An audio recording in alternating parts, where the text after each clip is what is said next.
Why is it that so many of us get trapped in continued sin? What is it exactly that keeps so many of us in bondage? Exodus 20:13 says this, "You shall not murder." But there's a genesis to this whole murder thing, and it begins in our heart.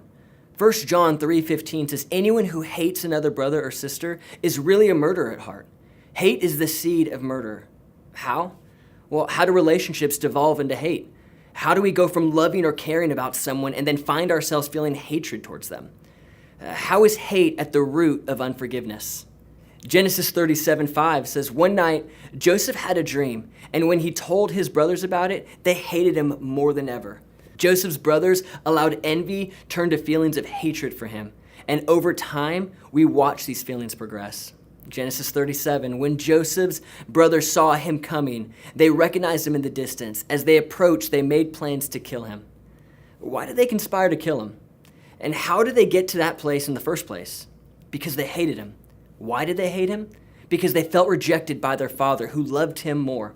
The bitterness that came from their feelings of rejection opened a door of hate and unforgiveness. This open door allowed the enemy to influence them and move them to conspire to kill him. Are you harboring hate in your own heart? Are there seeds growing that could turn to hate? Hate doesn't ever just come out of nowhere.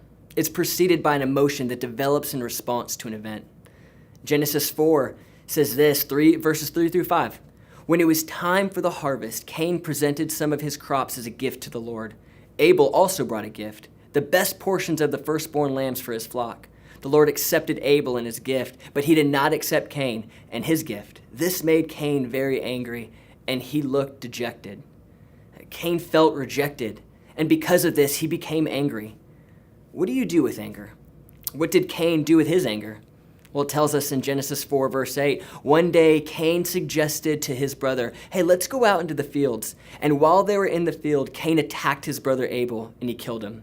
Our pastor, Pastor Robert, says this, anger's an emotion. You can be angry and not sin. Anger isn't a sin, it's what you do with that anger that's a sin.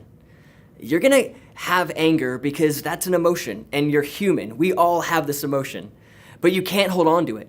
Holding on to it is what leads to hate. It's not that anger is a sin, it's what you do with that. Have you ever known someone that could just blow up at any time? Have you ever had these blow-ups? For some reason, being stuck in traffic comes to my mind. It's because unresolved anger, it's in you.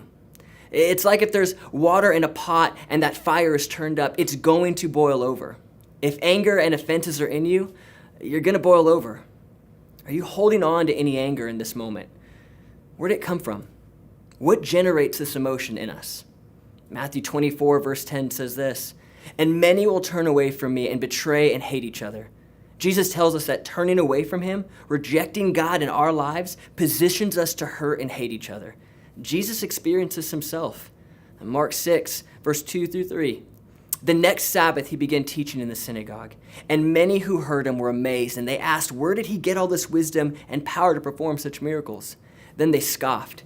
"He's just a carpenter, the son of Mary and the brother of Joseph, and James and Judas and Simon, and his sisters live right here among us." They were deeply offended and refused to believe in him. They were angry with him.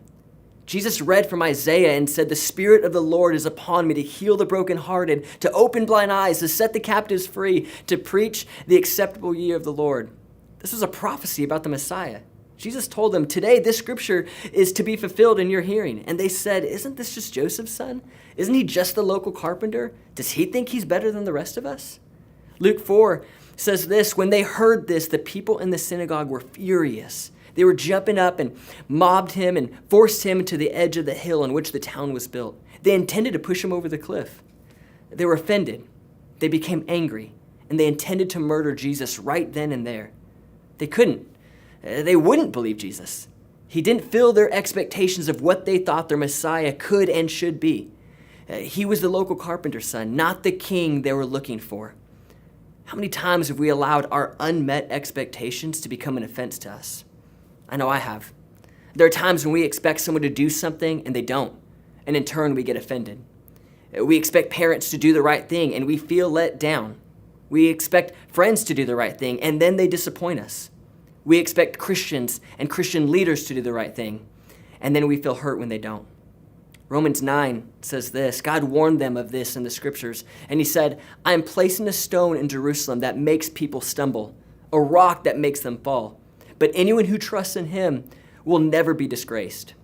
Do you know what the word offense means? This Greek word, scandalon, the English word meaning scandal, means a stumbling stone.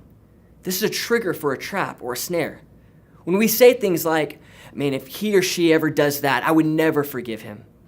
If we set ourselves up for this trap, the enemy comes in to this and plans to ensnare us with our own words. With our own words, we get caught up. Jesus is either a stone that you stumble over or a rock that you build on.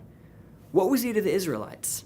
Over and over again, Satan leaves offenses in our path. Many times we either trip over them or we even pick them up and we carry them around to show others. How many rocks are you carrying? Are you holding on to offenses? Are you holding on to others' offenses? There's a choice that we all have. We can either choose to trip and fall, or we can step over it. In the next few moments, as you discuss with your group, I pose this question. Is there an area of unforgiveness in your life? If so, would you mind sharing?